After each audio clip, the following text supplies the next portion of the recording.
In some ways, the Jaguar XF is the perfect example of just how much progress the company has made in the last few years. When the original was launched in 2007, it was the last great hope of a company staring over the financial precipice. However, just a year later, Tata took over and the rest is history. In 2015 alone, they've already launched 4 new models, including this, the brand new XF. So what's new this time around? Well, the design is certainly more conservative evolution than blank canvas, but director Ian Callum told us that that's deliberate. He wanted to continue the foundations and the strong family look he's established over the last few years in other models in the range. So that means you get this upright F-Type inspired grille.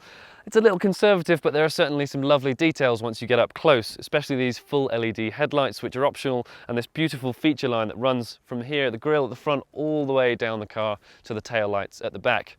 It's actually a little bit shorter than the car it replaces, but crucially there's much more room between the wheels, 51mm in fact, and that means there's going to be a lot more space in the back for those who want to get chauffeured around rather than just drive it themselves.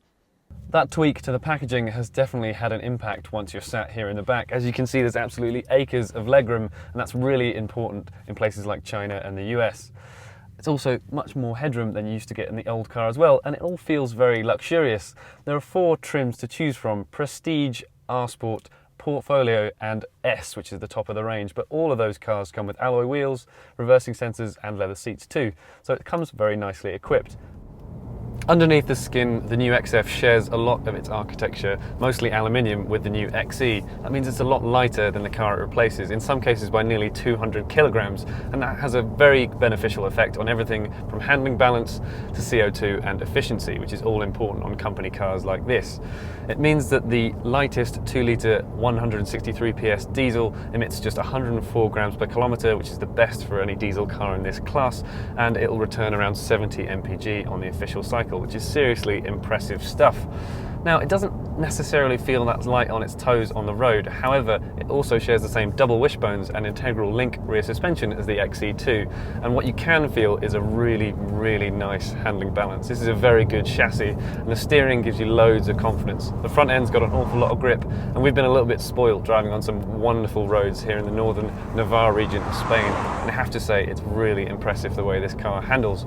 There's 4 different engines that we'll get in the UK, 2 2-litre diesels, the 163 PS I mentioned, and a 180 PS version, which I'm driving here and now. They're available with either a 6-speed manual gearbox or an 8-speed automatic, and there's also 2 V6s to choose from. They only come in the S trim, but there's either a 300 PS diesel or a 380 PS supercharged petrol V6 from the F-Type. Now, the V6 petrol and diesel are a lot punchier than this 2-litre, but all of these engines are really refined, and overall the car feels quite grown up. Just very positive damping. It really soaks up the road as you roll over it, and again it just makes you drive in a slightly more grown up manner than you might in its younger brother, the XE. The steering's just that little bit slower too, so it doesn't feel quite so hyperactive and alert, but that means you get more stability and calmness on the motorway, which is where most of these cars will be driven. There isn't a lot to complain about, I have to say, but if there's one thing, it's that the 8-speed gearbox is probably not calibrated quite as well as it is in this car's main rival, the BMW 5 Series. The changes aren't quite as crisp, and occasionally you'll be left waiting. Also, right at the top end of the rev range, sometimes this 2-litre diesel does feel slightly like it runs out of puff, but these are pretty minor niggles in what is otherwise a seriously impressive dynamic package. The other one criticism I probably do have is with this cabin. It feels very upmarket and stylish, but in certain places some of the materials feel a little bit cheaper. Also, this infotainment system, while considerably better than the old car, really has taken a big leap forward. It's again just not quite as slick graphically or as easy to figure out as some of the best systems around. Other than that though, I have to say the XF really seems like it's going to challenge for class honours and should be hard to beat once we get it back in the UK.